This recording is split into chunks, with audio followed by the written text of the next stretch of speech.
நம்ம Thala Dhoni hall of fame அவார்டுக்கு eligible ஆயிருக்காரு. எல்லாத்துக்குமே அந்த விஷயம் வந்து தெரியும். நான் தான் லேட்டா வந்து வீடியோ போட்டேன். சாரி. ஓகே. இதுக்கு முதல்ல என்னென்ன கேட்டகரிலாம் வந்து இருக்கு. அதாவது ஒரு சில கேட்டகரிலாம் வந்து இருக்கு. ஓகேவா? ஸோ அந்த கேட்டகரியில ஏதாச்சும் ஒரு கேட்டகரியில இந்த மாரி வந்து இவ்வளோ நீங்க ரீச் பண்ணியிருந்தீங்க. அதாவது இப்போ பவுலர்ன்னு வச்சுக்கோங்களேன். இவ்வளோ விக்கெட்ஸ் நீங்க எடுத்தீங்கன்னா, இந்த ஹால் ஆஃப் ஃபேம் விருதுக்கு வந்து நீங்க எலிஜிபிள் ஆயிருவீங்க அப்படின்ற மாரி வந்து ஓகேவா? ஸோ இதில தல தோனி விளையாண்ட அவருக்கு என்னென்ன கேட்டகரிலாம் இருக்கோ, அந்த எல்லா சைடுமே நம்ம தல தோனி அந்த ஒரு எலிஜிபிலிட்டியை வந்து தாண்டிட்டார். ஓகேவா? ஸோ இவ்வளோ டிஸ்மிஸல் பண்ணியிருக்கணும் அந்த மாதிரிலாம் இருக்கும் இல்லையா? ஸோ அது மாதிரி அது எல்லா சைடையுமே வந்து அவர் தாண்டிட்டார். So for the first time நம்ம தல தோனி மட்டும்தான் அவர் விளையாண்ட எல்லா சைடுமே அந்த ஒரு எலிஜிபிலிட்டியை தாண்டி இந்த ஹால் ஆஃப் ஃபேம் விருதுக்கு வந்து பார்த்தீங்கன்னா எலிஜிபிள் ஆயிருக்காரு. ரொம்ப ரொம்ப ஒரு பெரிய விஷயம் அந்த மாதிரி வந்து சொல்லலாம். நம்ம தல தோனி அச்சீவ் பண்ணாததா? ஸோ ரொம்ப ரொம்ப வந்து சந்தோஷமாக வந்து இருக்குது. இன்னொரு ஒரு விஷயம் என்னன்னா, இந்த ஹால் ஆஃப் ஃபேம் அவார்டை வந்து கலெக்ட் பண்ண கூட நம்ம தல தோனி வந்து போகவே இல்லை. ஓகேவா? ஸோ நிறைய பேர் வந்து சொன்னாங்க, சாம்பியன்ஸ் ஆஃப் இந்தியா வின் பண்ணதுக்கப்புறம் வந்து நம்ம தல தோனி வந்து எதுவுமே வந்து சொல்லலை. ஸோ அவர் வந்து ஒரு செல்ஃபிஷ் கேப்டன் அப்படின்ற மாதிரிலாம் வந்து சொன்னாங்க. அந்த மாதிரி ஆள்லாம் நம்ம தல தோனி வந்து கிடையாது.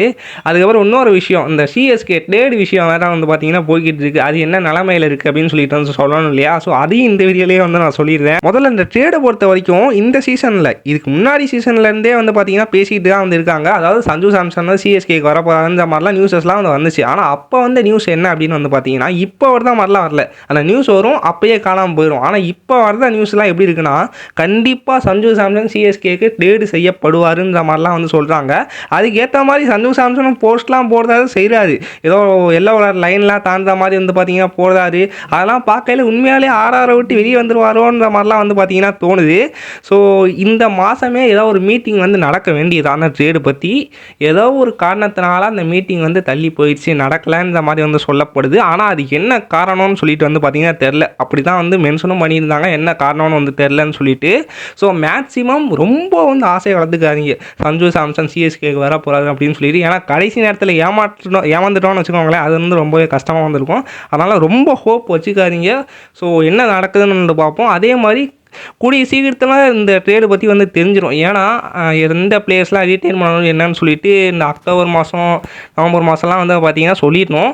அதுக்கப்புறம் ஆக்ஷன் வந்து நடக்கும் டிசம்பர் மாதம். இந்த ஆக்ஷனுக்குள்ளே நடக்கிற இந்த கேப் வந்து பார்த்திங்கன்னா ரொம்பவே வந்து கம்மி தான். அதுவும் இந்த ரீட்டைன் பிளேயர்ஸ் சொல்லணும் இல்லையா? ஸோ அந்த டைமும் இப்போயும் வந்து பார்த்திங்கன்னா ரொம்பவே வந்து கம்மியாக வந்திருக்கு. ஸோ இந்த டைமுக்குள்ளே கண்டிப்பாக என்ன டீம்ஸ் வந்து என்னென்ன பிளேயர்ஸ்லாம் வந்து ரீட்டைன் பண்ணணும்னு சொல்லிட்டு வந்து சொல்லிடணும். ஸோ அதனால் கண்டிப்பாக இந்த ட்ரேடு பற்றின விஷயங்கள் வந்து கூடிய சீக்கிரத்தில் வந்து தெரிஞ்சிடும் என்னன்னு சொல்லிட்டு வெயிட் பண்ணி பார்ப்போம்.